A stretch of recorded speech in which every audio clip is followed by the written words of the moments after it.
of Youth 2030, the UN's strategy to engage with, but especially to aim 2030. I want the UN to become a leader in working with young people. Children and young people to say a few words. Jim.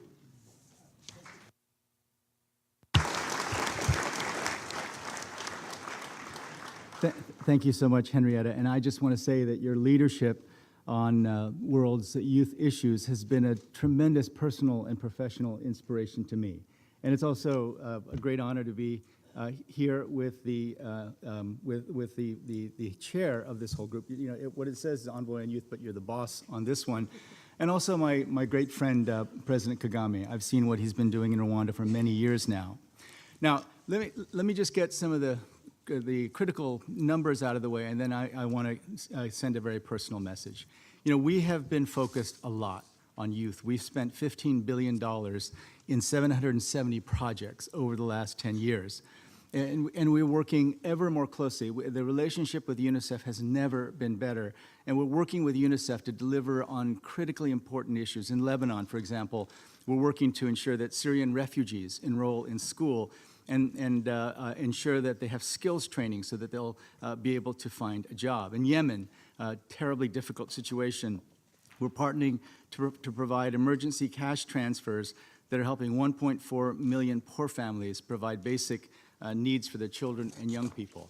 But let me tell you what I'm extremely worried about, and I'm extremely worried about the world that my two sons are going to inherit. First, because of the rapid rise of broadband, and everyone in the world, all 8 billion people will have access to broadband by 2025, aspirations all over the world are going up. When I was born in 1959 in Korea, and we have wonderful representatives here, the First Lady of Korea, the World Bank would not give Korea a loan because they thought it was hopeless. And then when Korea took its second loan for education, they were ridiculed because the World Bank couldn't believe they would waste money on investing in education when they should have spent it on other things.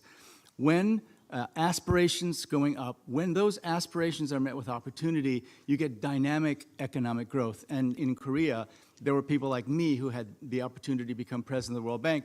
And then you have one of the best groups, the boy band BTS right here, who chose to be artists and were able to do so because Korea invested in health, education, and all the things that are needed. Second thing I want to say is the nature of work is changing.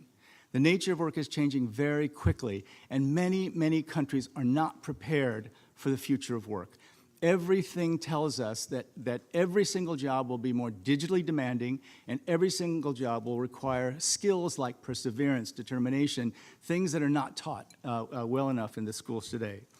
And finally, we're in the middle of a demographic change of just extraordinary proportion. 1.8 billion people are between the ages of 15 and 30. 500 million people are in developing countries, are underemployed or hold insecure jobs. 300 million don't have employment or education at all. So my reflection is that in the 1960s and 70s, young people in the United States used to say, don't trust anyone over 30.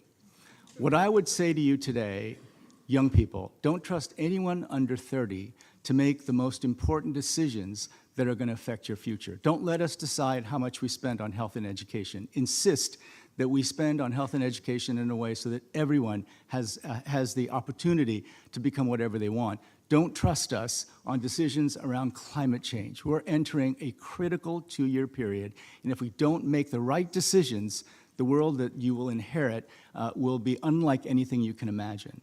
So please take this, this movement that was just brilliantly started by UNICEF and Henrietta for Generation U or Gen U, and force us to make the right decision so that you can live in the world that you want. Thank you.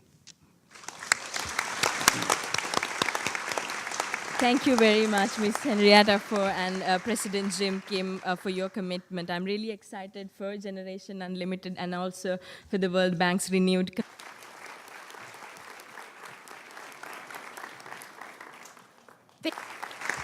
Thank you very much, Prime Minister and Natasha, for your journey of followers around the world. And my younger sister tried to stop me from coming today because she wanted to come here instead of me to see BTS speak. I'm grateful to the UNICEF Executive Director, Ms. Fo, for making it possible for BTS, who are recognized as UNICEF's Goodwill Ambassadors, for the Generation Unlimited partnership to be with us here today. The floor is yours.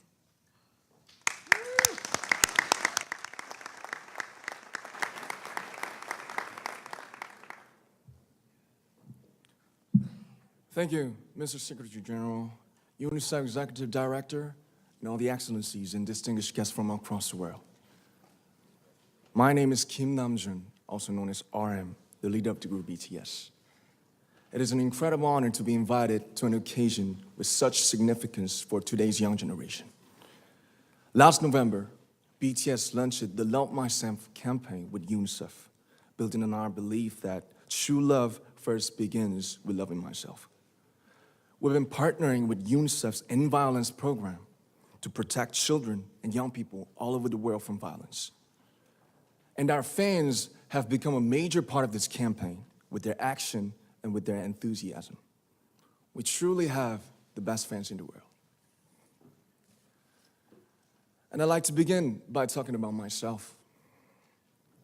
I was born in Ilsan, a city near Seoul, South Korea. It is a really beautiful place with a lake, hills, and even an annual flower festival. I spent a very happy childhood there, and I was just an ordinary boy.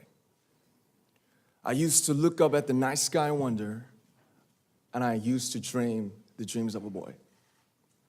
I used to imagine that I was a superhero who could save the world. And in an intro to one of our early albums, there's a line that says, "My heart stopped when I was maybe 9 or 10. Looking back, I think that's when I began to worry about what other people thought of me and starting seeing myself through their eyes. I stopped looking up at the night skies, the stars. I stopped daydreaming. Instead, I just tried to jam myself into the malls that other people made. Soon, I began to shut out my own voice and started to listen to the voices of others. No one called out my name, and neither did I. My heart stopped and my eyes closed shut.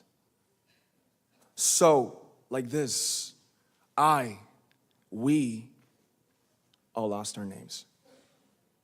We became like ghosts. But I had one sanctuary, and that was music. There was a small voice inside of me that said, "Wake up, man, and listen to yourself." But it took me quite a long time to hear music calling my real name. Even after making the decision to join BTS, there were a lot of hurdles. Some people might not believe, but most people thought we were hopeless. And sometimes I just wanted to quit.